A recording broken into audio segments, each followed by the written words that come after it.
now is start talking about bar chords. The clamp, okay? This is the thing that is simple to explain, just hard to do. You've got a bar chord, especially when you're beginning, of course. It takes a fair bit of strength. Notice I'm doing that.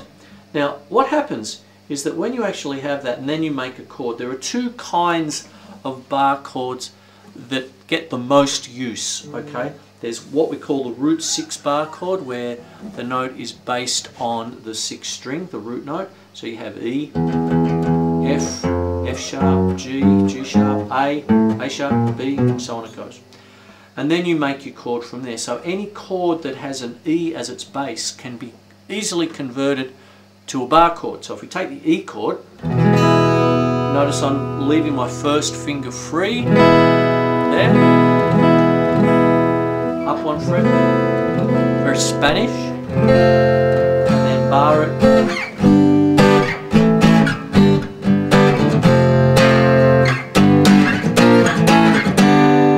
and there you have it. So there's that. Now what goes on is that this kind of chord is conducive to the overlaying of let's say a pentatonic scale. In this case, let's call it a minor pentatonic, which is this. One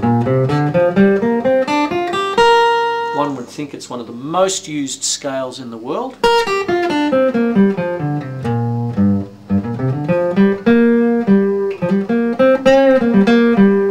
Now, there's the world of the rhythm guitarist who plays the chords.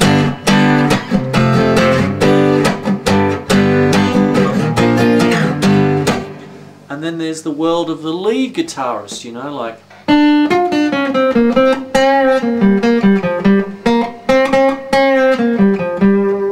something like that.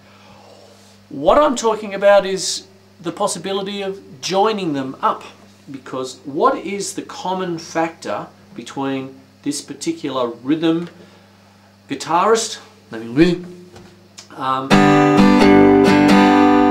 that, and the lead guitarist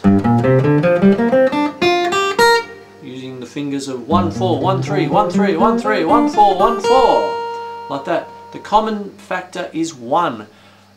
The scale and the chord all use the notes along that fret. So how about is if instead of thinking like a lead guitar player,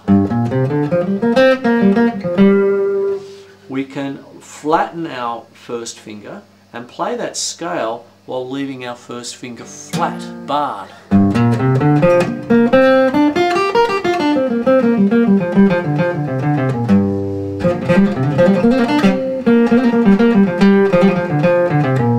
So on.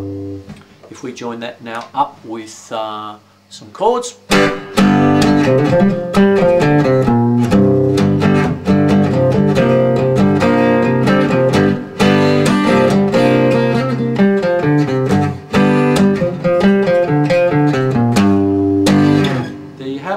So do you see how that works? Now, what happens when we then have what we call a root 5 bar chord, where you base the bar chord on the 5th string, the A string. So anything that is an A something can therefore be converted to a bar chord. So instead of say going 1 2 3, we can now just play right across.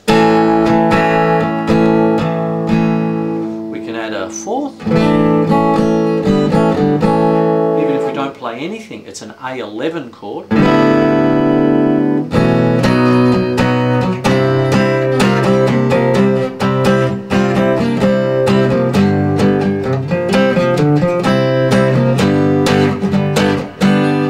Do you notice that what I just did was I went from a root 5 bar chord to a root 6, and every shape like that, you know, like even when you're doing that,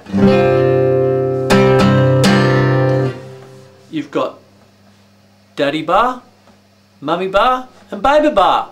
Okay. Sorry, I love that. My little poppets love that joke. Anyway, so there you go, the 3 little bars. Anyway, so you can do lots of things with that.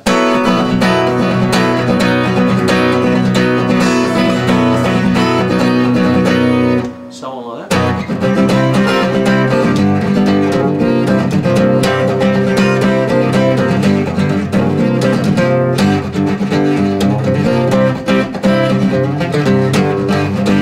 Notice that whole little flurry that I did then had that bar right across the whole time. Do you see how that works?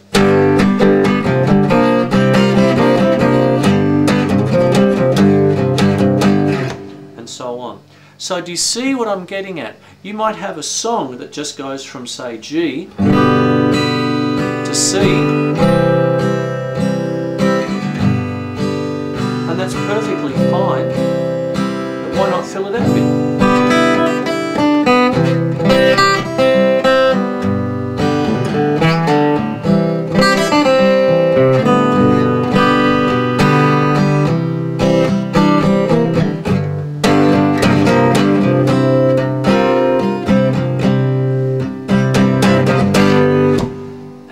What I've done is I've played G to C both as open chords with the little flurries that I'm talking about, little extras, and then I went to the bar chord version.